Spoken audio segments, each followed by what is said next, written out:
Lagi-lagi kecelakaan maut di jalur Tengkorak Sukabumi Cianjur kembali terjadi. Diduga remblong, sebuah truk kontainer bernomor polisi N9876DL terlibat kecelakaan yang mengakibatkan satu orang meninggal dunia dan dua orang luka-luka. Truk nahas tersebut diketahui sempat menabrak beberapa kendaraan lain sebelum akhirnya terhenti setelah menabrak satu buah rumah. Kanit Gakum Satlantas Polres Cianjur, Ibtu Hadi Kurniawan mengatakan, kecelakaan maut terjadi telatnya sekitar pukul 11 siang di Jalan Raya Sukabumi Cianjur, Kecamatan Gekbrong, Kabupaten Cianjur. Berdasarkan hasil pemeriksaan sementara, supir truk nahas tersebut dikabarkan meninggal dunia di lokasi kejadian. Sedangkan untuk korban luka-luka tersendiri, saat ini telah dilarikan ke Rumah Sakit Umum Daerah Cianjur untuk proses penanganan medis. Kasus kecelakaan ini ditangani oleh unit Laka Lantas Polres Cianjur.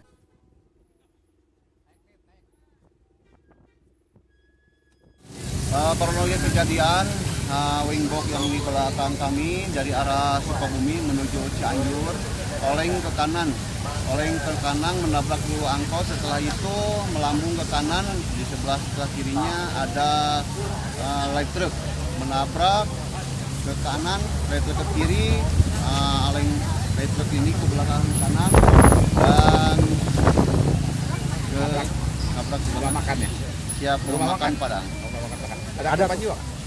Korban keluarga dari penyidikan yang anggota di lapangan meninggal dunia satu orang, luka ringan dua orang. Untuk supir sendiri gimana? Supir sendiri yang di belakang kami box itu meninggal dunia. Sama siapa?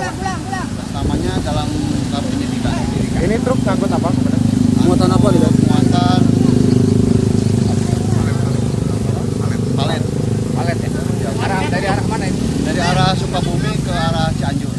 Petugas Laka Lantas Polres Cianjur tengah berusaha mengevakuasi truk kontainer yang ringsek akibat kecelakaan maut tersebut. Akibat kecelakaan ini dilaporkan sebanyak 4 kendaraan dan satu buah rumah mengalami kerusakan berat. Dari Kabupaten Cianjur, Sofwan Julpikar melaporkan untuk Dinamika.